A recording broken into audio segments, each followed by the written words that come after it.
Recently, somebody sent a viral video that was on Instagram about some outrageous claims about Brown-Forman's taxes, and I'm here to debunk it. So if you want to hear what the truth is, then stick around.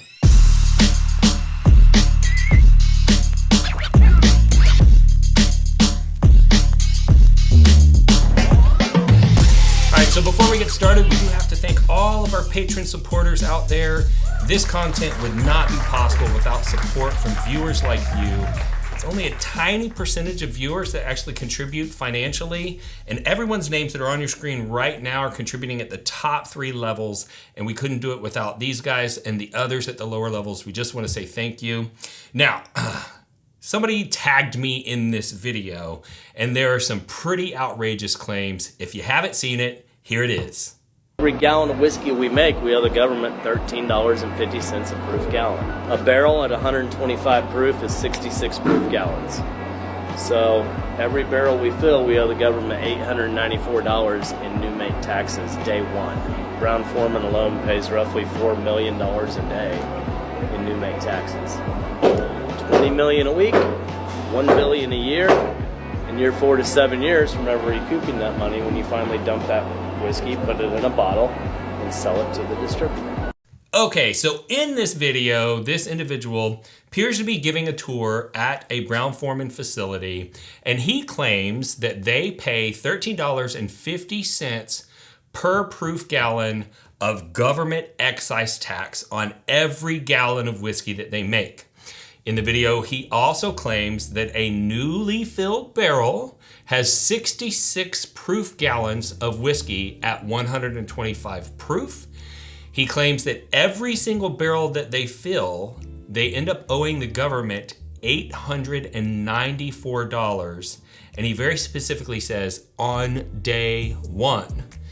He claims that Brown-Forman pays $4 million a day in, and I quote, new make taxes, right? He says that that adds up to $20 million a week, which adds up to $1 billion a year. And then he goes further and says that that is a very onerous thing to have to do because they don't get to sell that whiskey for 4 to 7 years. And that's when they recoup the billions of dollars in excise tax that they've paid to the federal government.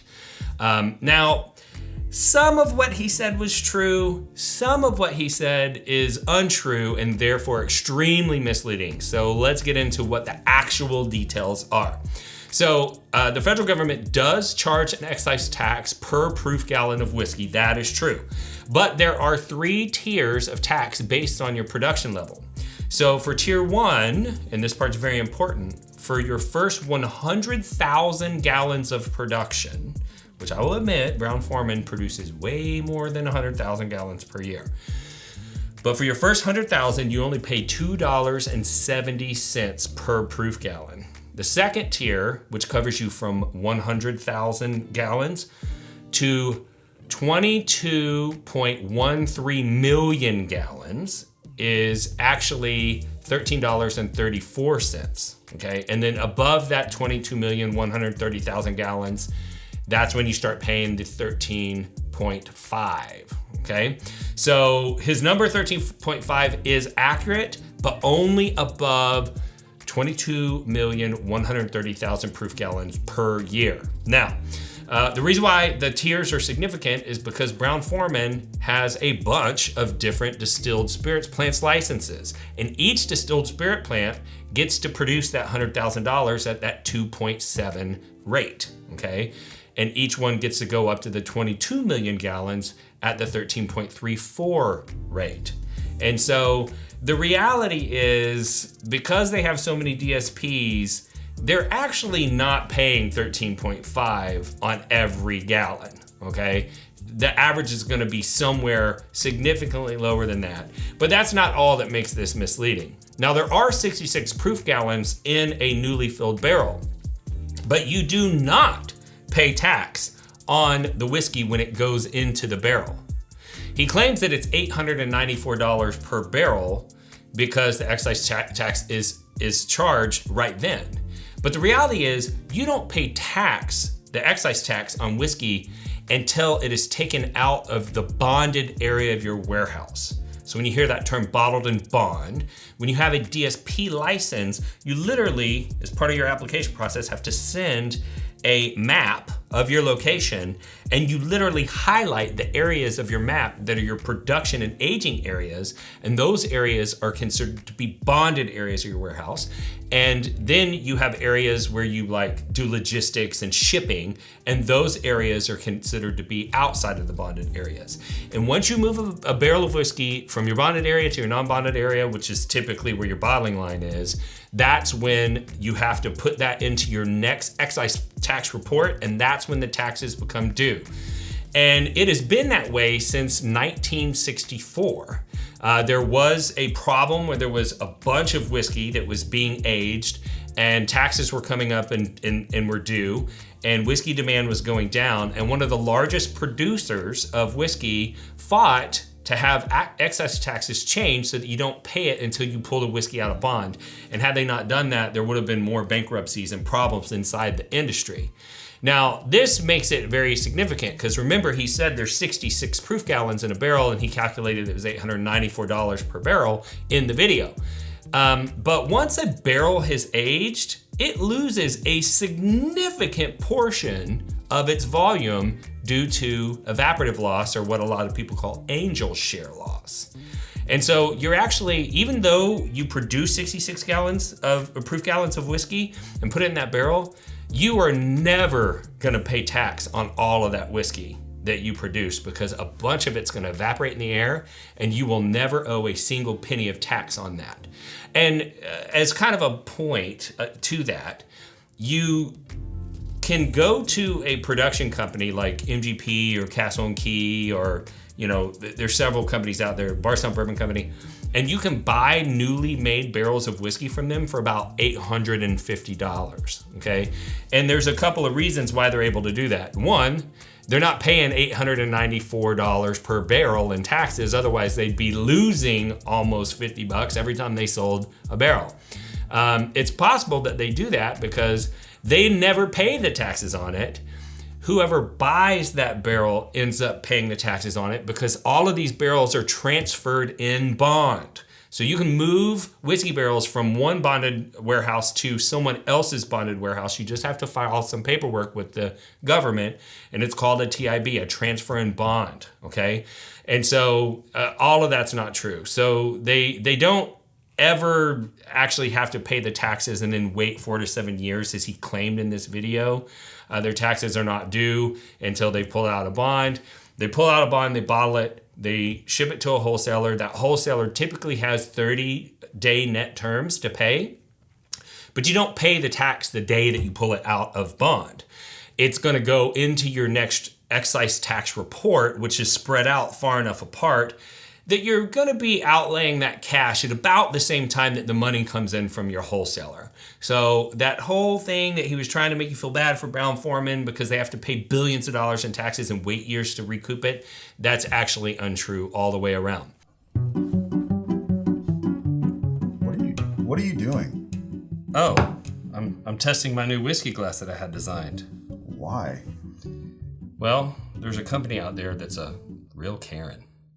And she threatened to sue us. Really? You don't say. Yeah, so we had been producing some traditional tulip-shaped whiskey glasses. Oh, yes. Uh-huh. We never used the name. Right, of course. But they claimed to own the shape of the glass. Mm-hmm. And since I'm just a little guy, I couldn't fight. Right. But do you know what that motivated us to do, Wes? What? To go out and design a glass that was actually made for high-proof American spirits. So the company that had the problem with us, their glass was originally designed for low-proof Scotch whiskey. Oh, okay. 80, 86 proof, that type of thing. Mm-hmm. And you know what I had noticed? Every time I would nose a really high-proof, high-quality spirit in the United States out of this glass, all I got was ethanol burn. Yeah, a little burn there. I felt that. And so we went out and we designed this glass that's actually designed for those higher-proof spirits.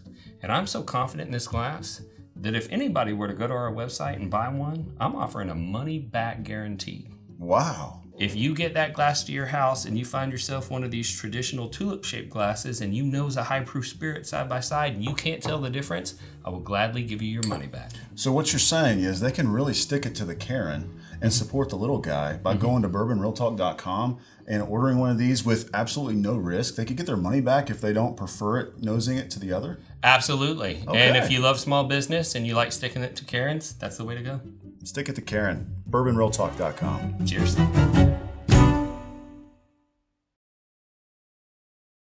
Now, what I found very interesting is that he claimed Brown-Forman paid $1 billion a year in excise tax. And when I heard that number, I thought that that was insane and that there was no way that it was true, because I had read that Brown-Forman was a little over a $4 billion a year company.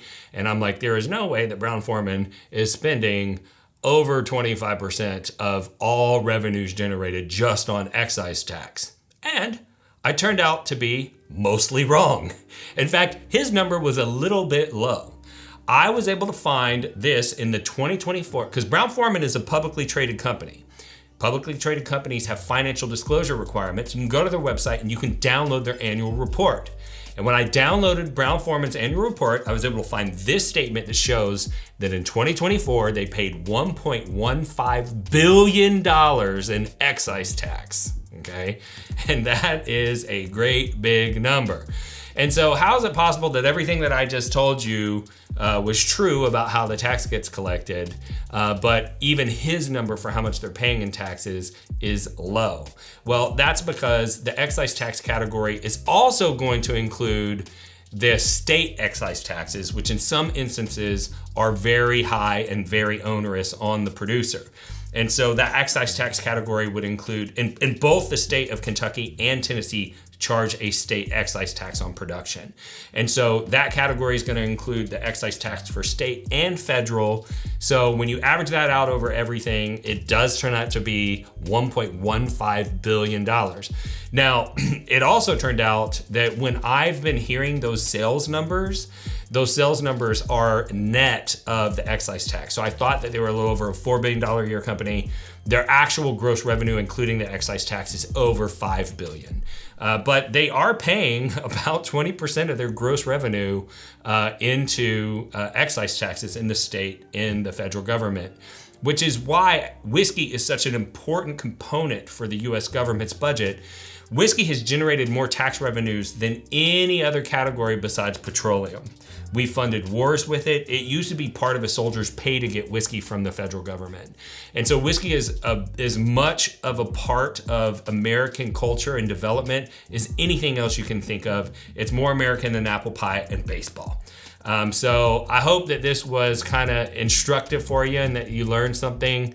In the end, Brown-Forman does in fact pay over $1 billion in taxes, but the information in this video was a little bit inaccurate, and so I wanted to get the truth out there so that you'd be educated. So I thought what we'd do is a Brown-Forman giveaway. So we're gonna have 3 winners of a 1-ounce sample pack, and that sample pack will include Jack Daniel's 10-year, Old Forester 117, and the one that I have is the one that's finished in peated sherry casks, and my Old Forester birthday bourbon. So this is gonna be a pretty epic sample pack. If you wanna enter to win, all you have to do is like this video, subscribe to the channel, ring the bell when you subscribe, which is a little button you can click, and it's gonna notify you of future content pieces and future giveaways, because we do a giveaway on every episode. But most importantly, you have to go to the YouTube channel and below the playhead, expand the video description, find the link that says free giveaway, click it and fill it out. We use that information to run a randomizer. We'll post the results publicly online for accountability, reach out to the winners, get your address, and ship you your samples absolutely for free. And if you like this channel and you want to support us, we have 3 different ways. We have a Patreon, which we talked about at the beginning of the video. We also have really amazing whiskey merchandise. I promise you, if you go check it out, you're going to find something that you can't live without at bourbonrealtalk.com. And last but not least, I am a residential real estate agent in the Dallas and Houston metro areas. And if you need residential services in either market, I'd love to hear from you. You can find links to support us for all 3 ways in the video description on YouTube. And if this is your first time tuning into the channel, I'd love to tell you a little bit about our show philosophy. We are about bringing people together around whiskey. And that is a personal mission of mine, because I lost a loved one to suicide that was missing some of those social connections. And when I saw how whiskey helped build those kinds of connections, I thought maybe if I get you connected to whiskey, the whiskey will do the rest of the job and get you connected to others. So we built this channel. We ended up building our own communication forum called Bourbon Real Talk Community, which is a free Facebook-based whiskey enthusiast community.